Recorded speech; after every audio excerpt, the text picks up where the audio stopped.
That's probably better. That is better. I like that better. I don't have to project as much. All right, so we do not have a puzzle this morning and plot twist, but we do have some other forms of media that I'll need to get some help with, and they already know, so we're good. One thing that I want to remind everybody of is Parade of Tables is coming up. A lot of those seats are filling up very, very quickly, so make sure you ladies get signed up for that, and that's going to be just another wonderful, great night, and that's less than a month away, so that's a big deal. And that's the only real major announcement that I have right now. If you see Augie today, make him feel special. It's his birthday. He's 9 today, so that's kind of important to him. So we'll have a quick prayer, and we'll get started. Holy God, thank you so much for this day. Thank you for your Son who conquered death and gave us hope of resurrection. Just please bless this class. Allow us to be able to create a fuller and more whole understanding of your word. Please bless us today. Allow us to study truth and truth alone, and allow us to take truth and truth alone with us with guarded hearts and guarded minds. Please bless us always and expand our territories, and allow us to walk in your grace and your vision, not ours. In Jesus' name, amen. All right, so today we're going to look at genre, because genre is so important to how we read the Bible. If you go to a library anyway, you know there's different genres that you read it in. How many books, I'm going to put books in quotations, not in a derogatory stance or anything like that, but how many different books in the Bible are there? 66. But there's letters, which is a letter a book. We consider it that way, but if you received a letter in the mail, you don't consider that a book, especially something the size of Jude or 3rd John. So even there's a little bit of a disconnect, and I think we have to know genre of what the book is before we can actually study it, right? So these are some secular examples. We have the Constitution of the United States, and we read that in a certain way. Like it's literal, right? That's the way we read it. Louis L'Amour, I absolutely love. Fantastic. How many... I see some smiles. Anybody else read that guy? Did I even say his name right? So I love it. There's nothing, oh man, there's no better book to read just about on a cold, snowy day than this guy.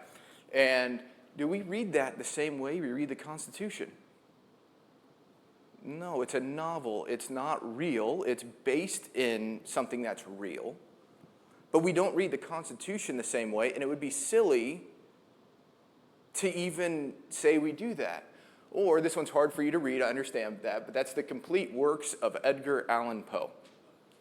Now, imagine reading the Constitution like you do the Raven. And the government shall not make any money that is not gold or silver or copper. Bum, bum, bum, bum. It's silly. Right? I mean, it's just, it doesn't work. Or the Archie kids joke book. The raven was at my door. It doesn't work. Or, knock, knock. Who's there? Owl. Owl who? Bum, bum.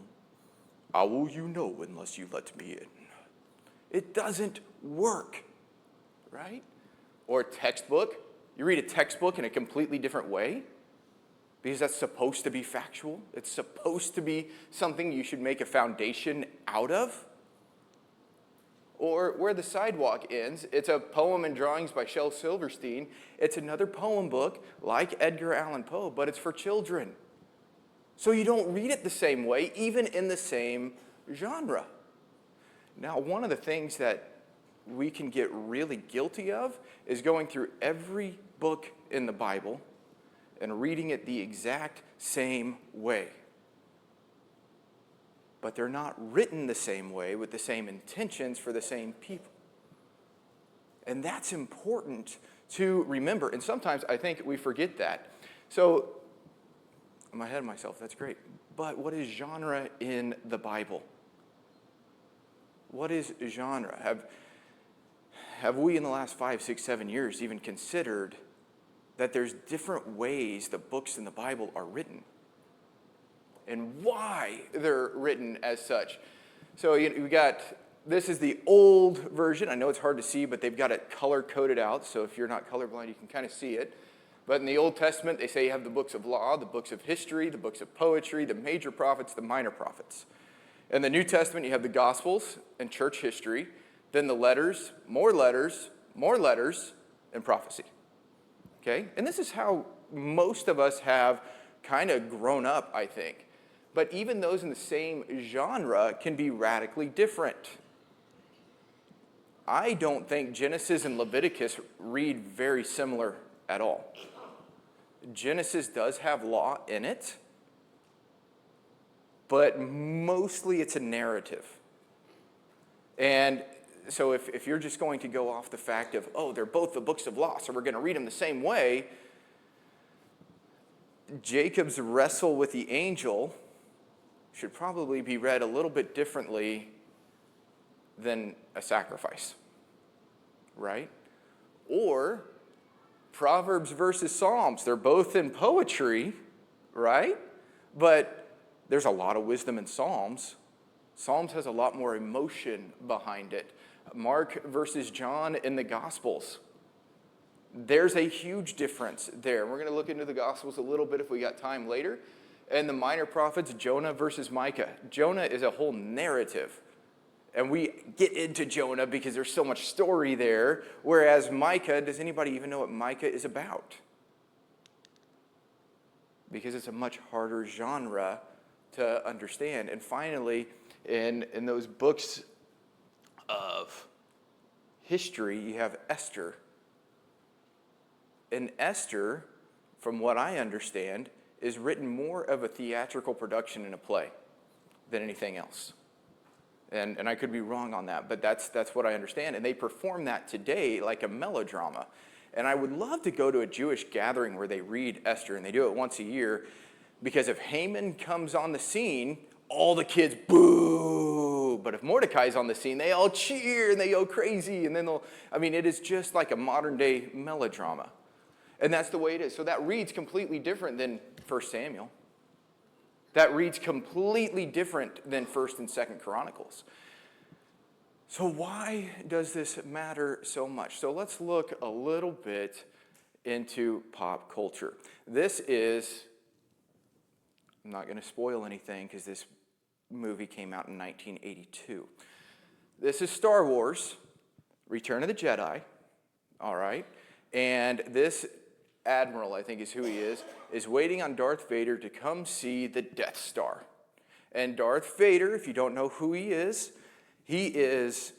one of the worst, meanest, most powerful men in the entire galaxy, and he's terrifying. He's got his own theme song, and it's dark and it's foreboding. Bum, bum, bum, ba, bum, bum, ba, bum. Everybody loves that song, right? What happens when you put the wrong genre of music behind Darth Vader? Okay?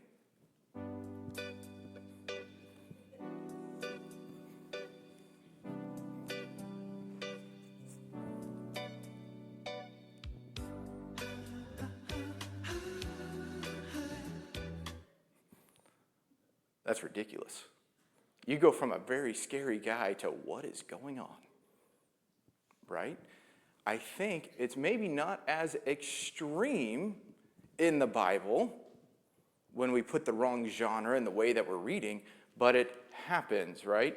And this is where Andrew's going to have to help out a lot, I think, because YouTube does not like PowerPoints unless you're really smart technically like Wayne. He figured this out last week. So this is Lord of the Rings. This is the original soundtrack. They are chasing after Merry and Pippin, who are captured by the orcs, the evil entities. And this song sets a certain feel. There's hope, there's determination, there's strength. And go ahead and pause it there, Andrew. So after each one of these times, we're going to pause. But if you've seen it before, that's the way the original one sounds. If you haven't seen it before, that's the way the original one sounds. okay? There's a lot of sweeping cinematography here. So if it's making you motion sick, you've already seen it once. You don't need to see it every time. Close your eyes, look away, that's fine. You're not gonna hurt my feelings. But here's the next one. Go ahead, Andrew.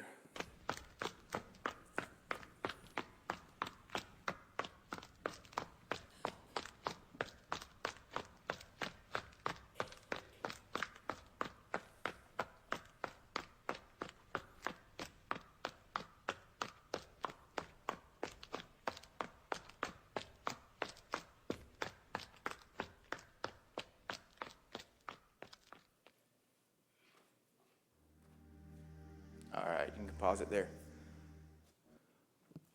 No music at all. And is it dull? Is it boring? Do we miss the overall point of what that's driving in because we tune out? This is the same way when you go, oh, this genre stuff's really confusing. I don't want to care about it. And so you just start reading the Bible stripped of its emotion, stripped of the way it's written. It becomes very boring. And this is why sometimes, not every time, Bibles end up on the shelf and dusty. Is because you're so worried about getting the words right that you forget that there's emotion, that there's feeling, that there's something that drives it that's more than just the words on the page. When I first heard this one, I thought it was going into some kind of Monty Python and the Holy Grail thing, but no, this is what happens when you strip emotion completely away from anything that you're doing. It becomes dull, it becomes boring, and you want to change the channel. So what's the next one?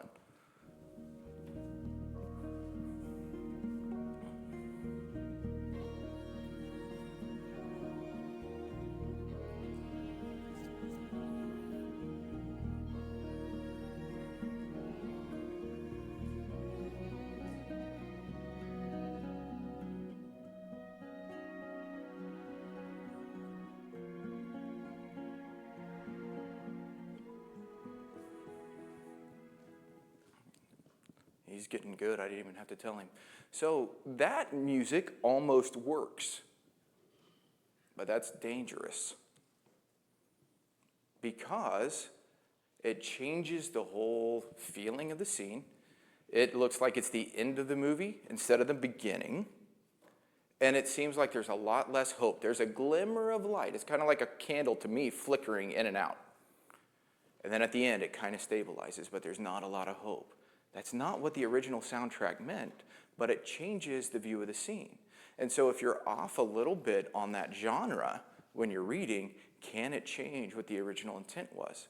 Sometimes context is one of those things, and context is genre and trying to figure out where they're coming from and what it's saying. So what's the next one?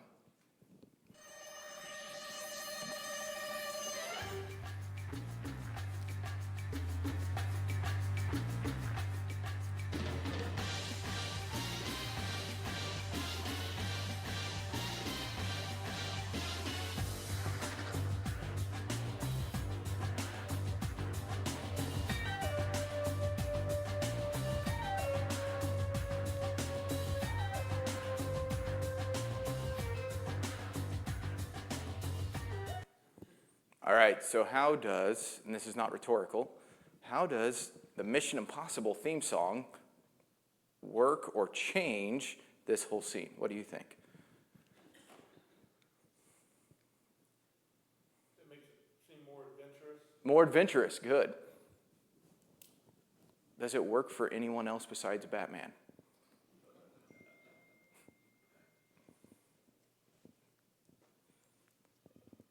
Does it throw it a little more futuristic? Makes you think someone's running. Good. Running away from something. Good. Being chased, or you're chasing him. Good. So there's a chase on, and they're running away from something when in fact they're in pursuit, right? So it'd make more sense, and you said maybe it is chasing something, but a lot of times that's a pursuit song, right? And you're being chased. So it changes it, right? Good. What's the next one?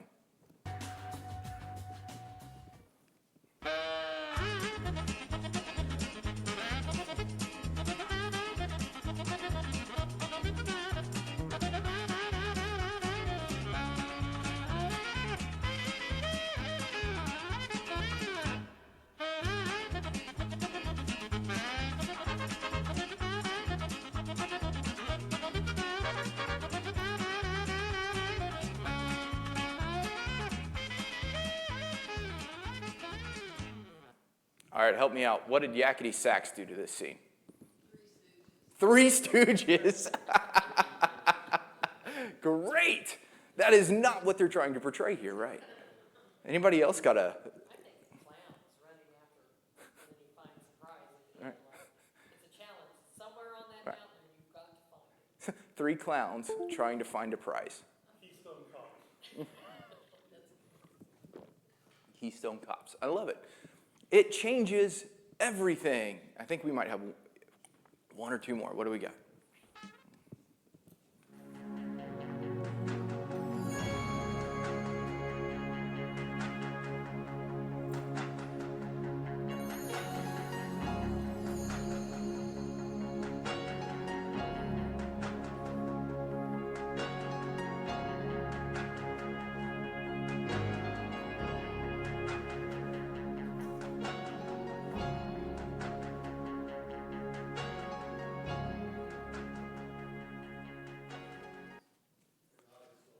They're not in slow motion.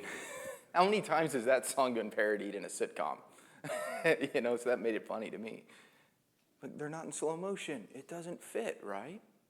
Anybody else have a suggestion other than Galen? That makes it seem like they reached the finish line. Yeah. That's the goal, was to find the date, and it's done.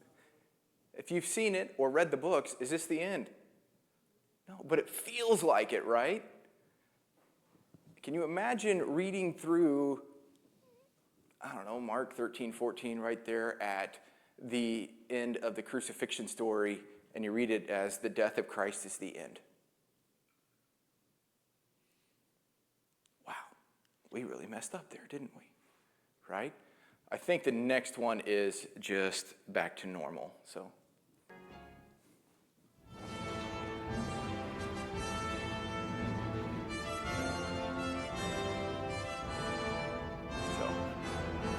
And now you see, even on another level, or maybe you hear on another level, music's really neat because it makes us feel what music does to a scene. I don't think it's any different when you're reading genre in the Bible. So let's look at Leviticus 13 really quick. We're not going to read a lot in Leviticus. But the Leviticus versus Psalms is a huge difference. I have been with people that read Leviticus and Psalms the same way.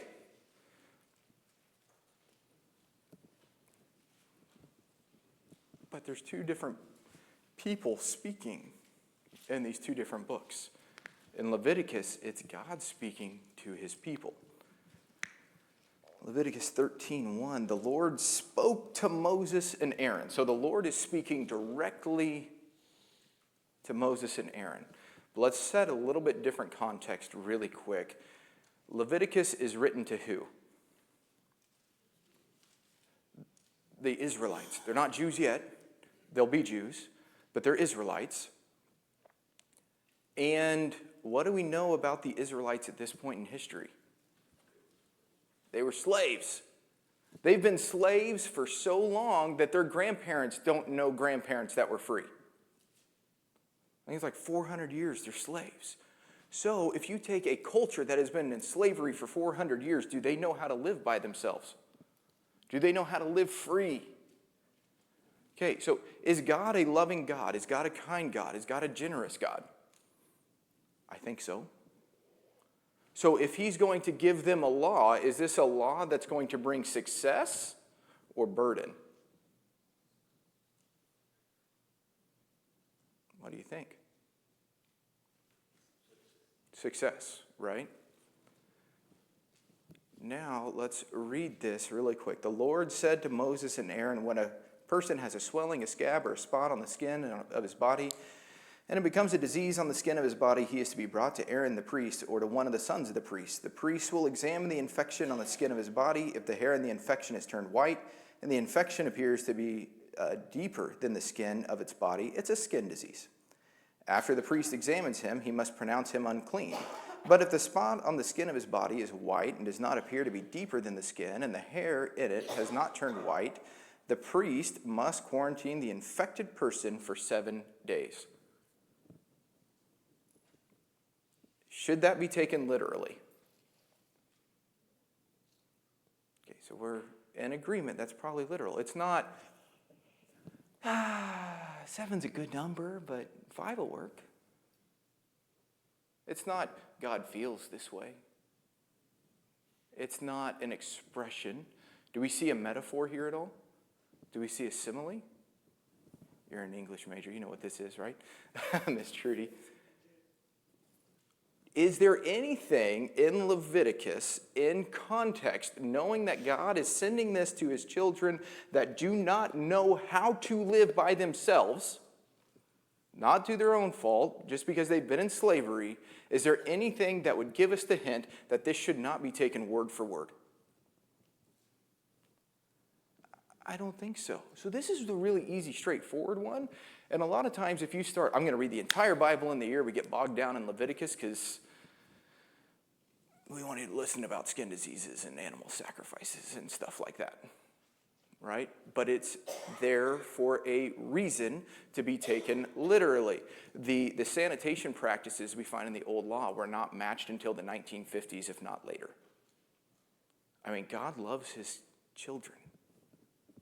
And this is a direct, rational thought coming from the Father to his children to say, do this, don't do that. It's like your child runs after a ball into the street and you say, stop, stop, stop, stop. That's not a metaphor. If your child comes home from school and they've got some bad friends that are leading them down to the wrong decisions, and you say, if all your friends jumped off a bridge, would you do it too? That's more of a metaphor. And hopefully you don't have a child like me that says, well, how deep's the water under the bridge? Right? And so there's a difference here in the way we read it. Now, if we know the point of Leviticus is to protect and love the child, it becomes very easy to realize this is the genre of law and it needs to be taken literally. But is poetry literal? Psalms 51. This is the one that trips up so many people. Are we supposed to take poetry literal? No. Maybe. There are some literal poems out there, but for the most part, what is poetry?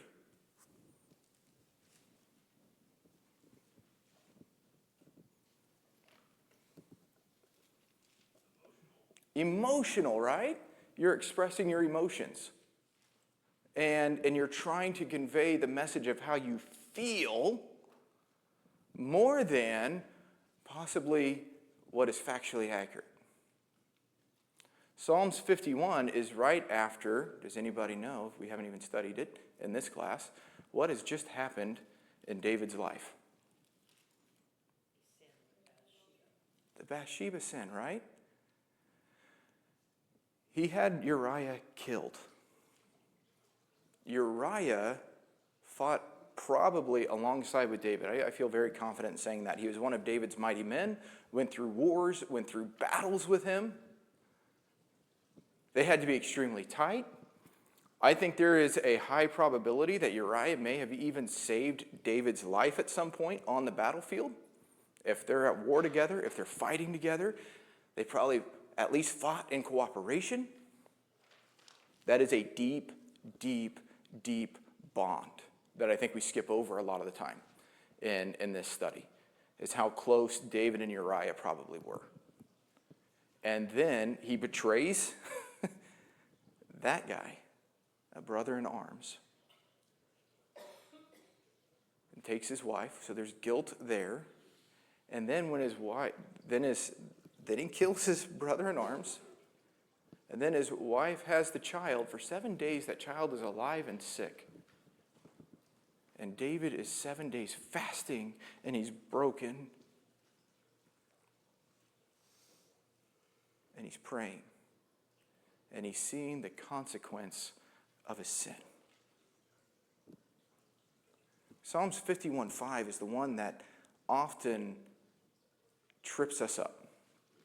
If you have something more along the lines, I think it's American Standard or King James or New King James, it's going to say,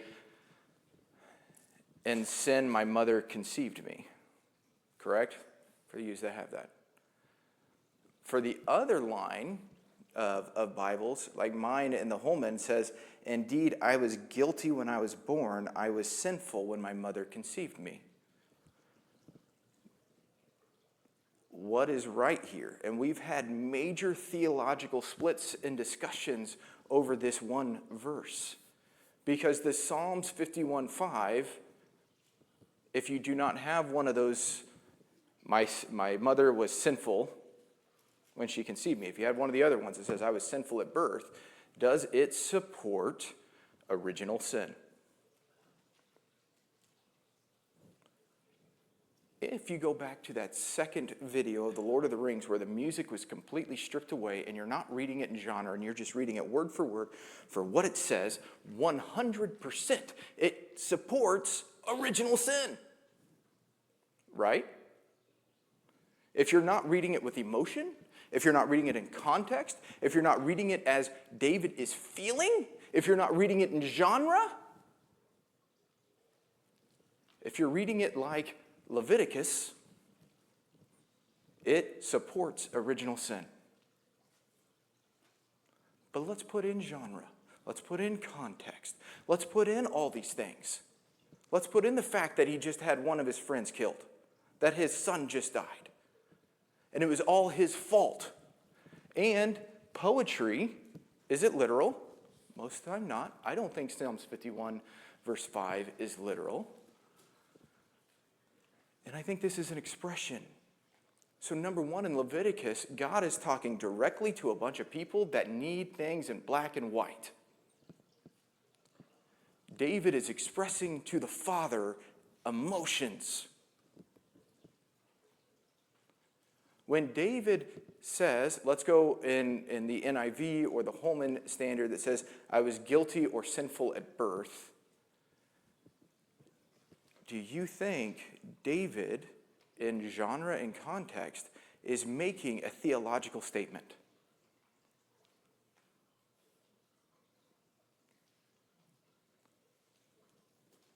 I don't think he can be. The man's broken. Of course he feels like he's never had a pure day in his life. 2 people are dead because of him. Because he couldn't control his lust. His lust created murder, created a childhood death, or an infant death. He is so deep and he's so low in emotion, and when you strip the emotion out of Psalms, you strip the meaning out of Psalms 51. Now, if you want to take it literal, who has one of those other versions of the New American Standard or King James that they can read for me real quick? Does anybody have that one where it says, "My mother was sinful when she conceived me"? Go ahead, Mike.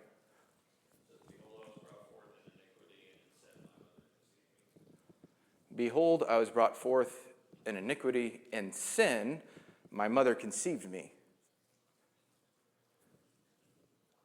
What does that say? The traditional thought says, "Oh, my mother was sinful when she conceived me, she was a sinner," right?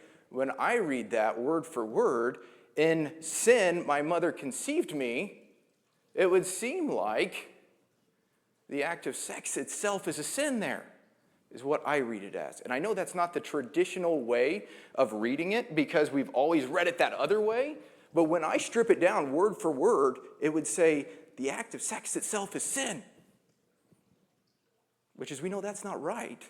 And so then we throw it back to say, "Oh, mom must have been sinful as a person." And to me, it's almost mental gymnastics. That's me. That's the way I read it. That's the way I see it. But that's because I do my best to read it through genre and see the depth of what's being said. There's so much more than words on the page in Psalms. And I know how much trouble we can get into doing that and taking something way farther than what we should. So I don't want to do that. But when we get rid of all of that emotion, boy, it means a lot different at least to me, when David is admitting how horrible he feels, and he's putting no blame on his mother. Because I don't think that's what David's doing. And if I read it in the original versions of King James or American Standard, to me, and I could be wrong, it would seem like David's putting the blame on his mom in some facet. And these other versions, the word or the thought for thought versions, he's taking it.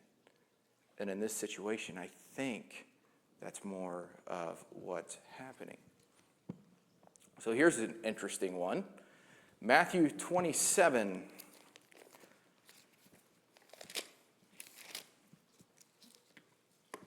Good old Judas.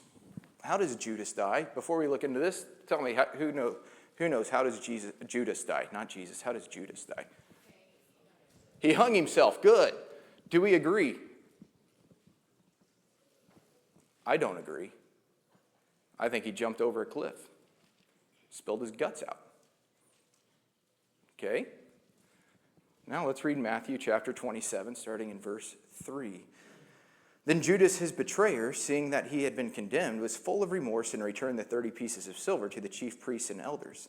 I have sinned by betraying innocent blood, he said. What's that to us, they said. See to it yourself. So he threw the silver in the sanctuary and departed, and then he went and hanged himself. Oh, oops. But what does Acts chapter 1 say? Verse 18.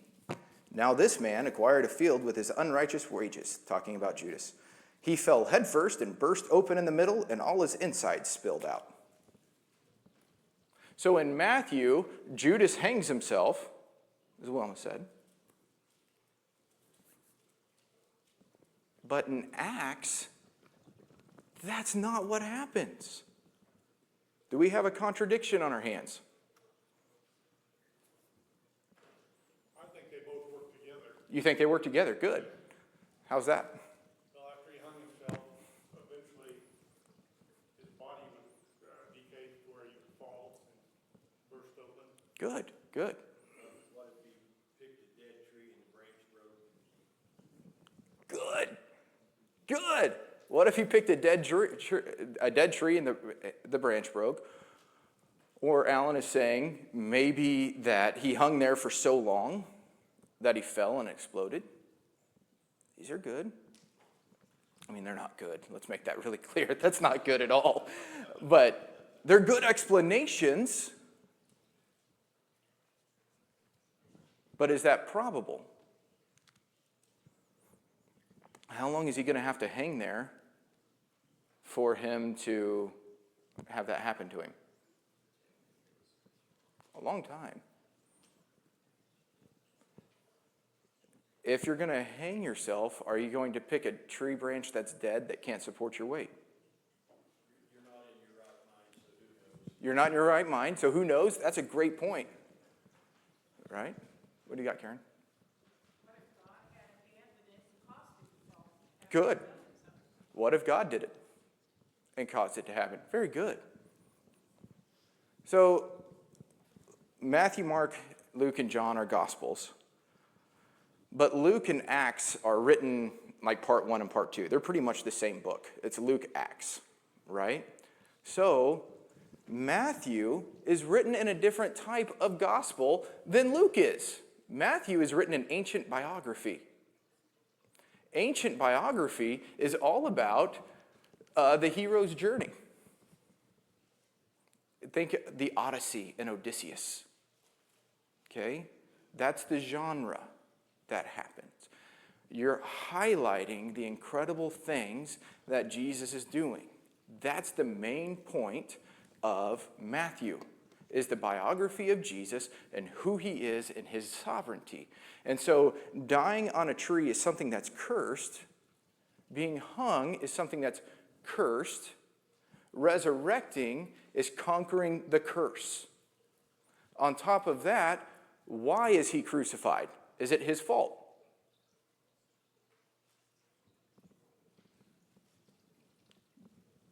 Did Jesus do anything legally that would cause him to be crucified? No. The end of a hero's journey is a good death. They die good. They die well. What better way of dying than a sacrifice for others for nothing you have done? That's the highlight until the real highlight happens and he conquers that wrongful death. That's the highlight. Now you have Judas.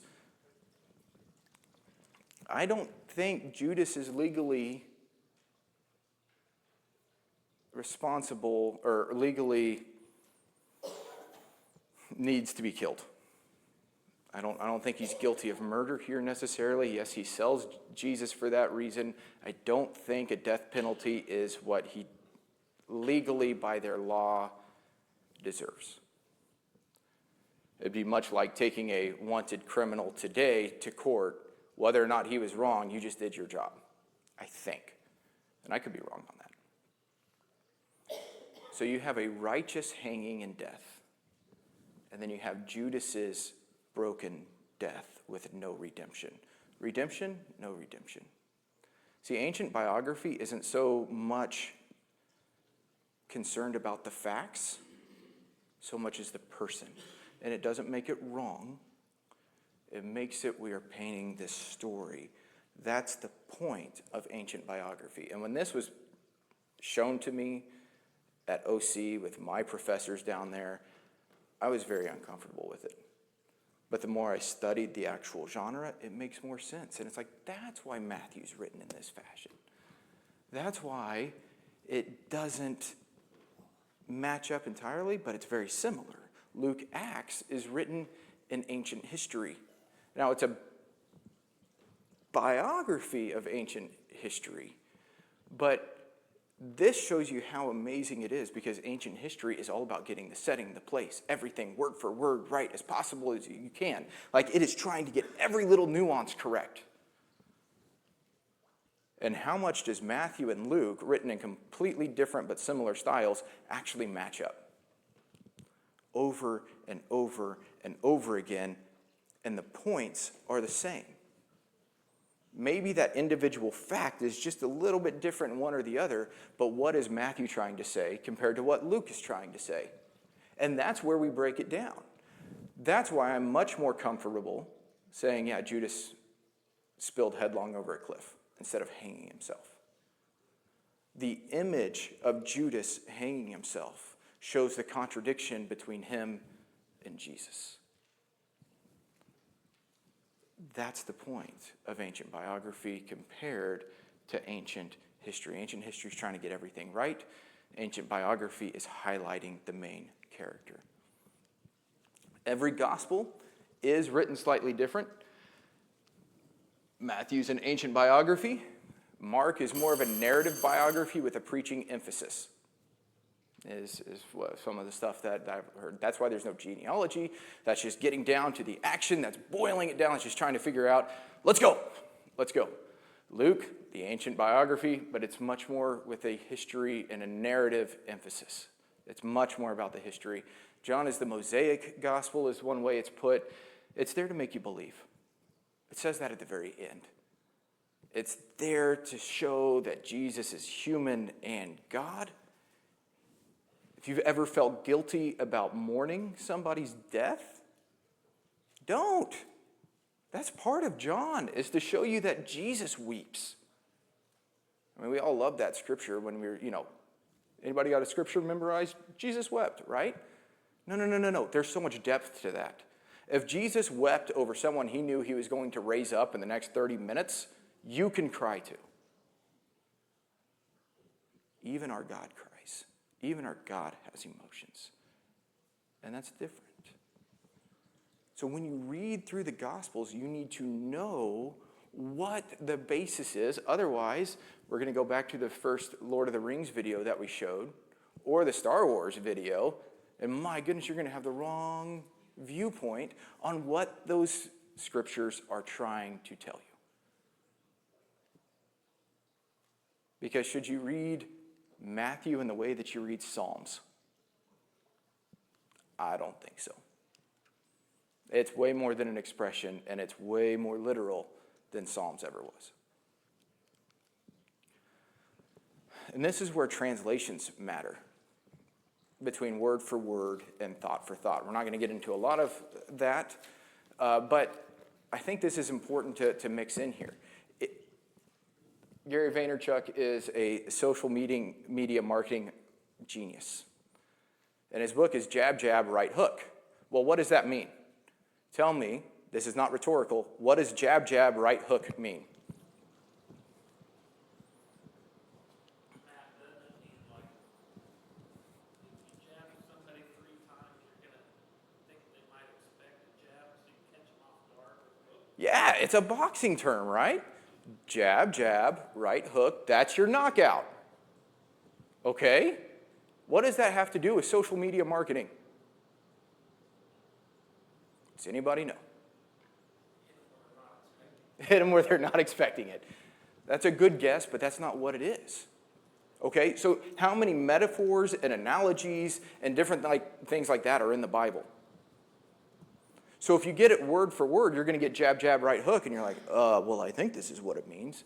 No, what jab, jab, right hook means in the social media marketing world is give value, give value, give value, give value, give value, ask. You give, give, give, give, give, ask. Well, everybody looks baffled. Okay? Because that's not what you would expect it would mean. Well, let's talk about a camel through the eye of a needle for a real quick minute. You know how many different ways I've been explained camel through the eye of a needle? And I don't know if anybody really knows. Okay? I've heard, it's a camel hair through a needle, and you're threading that needle with a camel hair. Wayne looks very confused and doesn't agree with that one. I have heard that it is through the city gates and you walk through. The problem with that, unless there's only 1 or 2 of those, if a camel can fit through there, so can a man. Now you got a Trojan horse problem. Okay? I have heard it's an idea that flows through. And it's not natural. I've heard all sorts of different wild things, but we don't know. That's Sammy Hagar. I can't drive 55. Okay? Greatest Christmas present or birthday present my mom ever got my uncle was tickets so that we could go see Van Halen. And we go and he sings this song, I Can't Drive 55. Well, that's obviously a metaphor because it goes back to the time under the gas crunch, and 55 miles an hour was the posted speed. And he's going faster. No, that law is literal. What he's doing is a metaphor.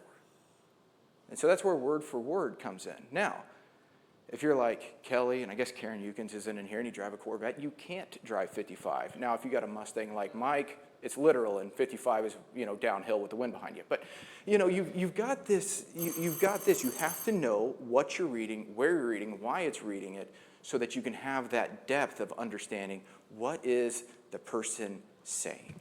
And that is such a big deal. When you're in more the literal things, word for word is going to be better. Leviticus, I think word for word.